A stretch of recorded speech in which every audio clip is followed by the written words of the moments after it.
நல்லா கமகமன்னு வீடு ஃபுல்லாக வாசனையாக இருக்க மாதிரி ஒரு சிக்கன் சால்னா. இது வந்து பரோட்டா, தோசை எல்லாத்துக்குமே ரொம்ப நல்லாயிருக்கும். வாங்க எப்படி பண்ணுறதுன்னு பார்க்கலாம். அதுக்கு ஒரு கடாய் வச்சுக்கோங்க.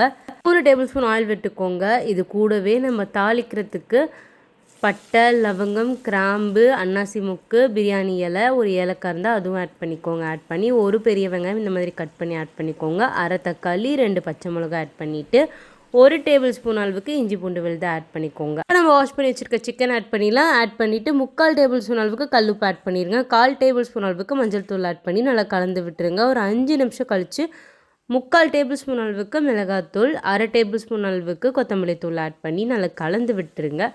கலந்து விட்டுட்டு இந்த மாதிரி ஆயில் பிரிஞ்சு வரும்போது நம்ம லைட்டாக தண்ணி ஆட் பண்ணிக்கலாம். ஒரு அரை டம்ளர் தண்ணி ஆட் பண்ணி அப்படியே மூடி வச்சுருங்க. இந்த குழம்புக்கு தேவையான தேங்காய் அரைச்சிடலாம். அரை மூடி தேங்காயில் 1/4 டேபிள் ஸ்பூன் சோம்பு, 1 டேபிள் ஸ்பூன் அளவுக்கு பொட்டுக்கடலையை ஆட் பண்ணி நல்லா ஃபைன் பேஸ்ட்டாக அரைச்சிட்டு அது இது கூட கலந்துக்கோங்க. ஒரு அரை டம்ளர் தண்ணி எக்ஸ்ட்ரா ஆட் பண்ணிக்கோங்க. ஏன்னா பொட்டுக்கடலை ஆட் பண்ணியிருக்காலும் சீக்கிரமாக கெட்டியாயிடும். ஸோ அரை டம்ளர் தண்ணி ஆட் பண்ணிவிட்டு இப்போ இது கூடவே அரை டேபிள் ஸ்பூன் அளவுக்கு சிக்கன் மசாலா ஆட் பண்ணி நல்லா கலந்து விட்டுட்டு ஒரு 10 நிமிஷம் சிம்மில் வச்சு கொதிக்க விடுங்க. நல்லா கொதித்து வந்ததுன்னா அது கூடவே நல்லா ஒரு கையளவுக்கு கொத்தமல்லி கருவேப்பிலையை ஆட் பண்ணிவிட்டு அப்படியே மூடி வச்சு ஒரு 10 நிமிஷம் சிம்மில் வச்சு விட்டிங்கன்னா ஆயில் பிரிஞ்சு நல்லா கொதித்து செம்மையாக உங்கள் சால்னா ரெடி ஆகிடும். இந்த சால்னாக்கு பரோட்டா, தோசை, இட்லி எல்லாமே ரொம்ப நல்லாயிருக்கும். நான் இன்றைக்கி பணியாரம் மட்டும் ட்ரை பண்ணியிருந்தேன். இதுவும் செம்மையாக இருந்தது. ட்ரை பண்ணி பார்த்துட்டு எப்படி இருக்குன்னு சொல்லுங்கள்.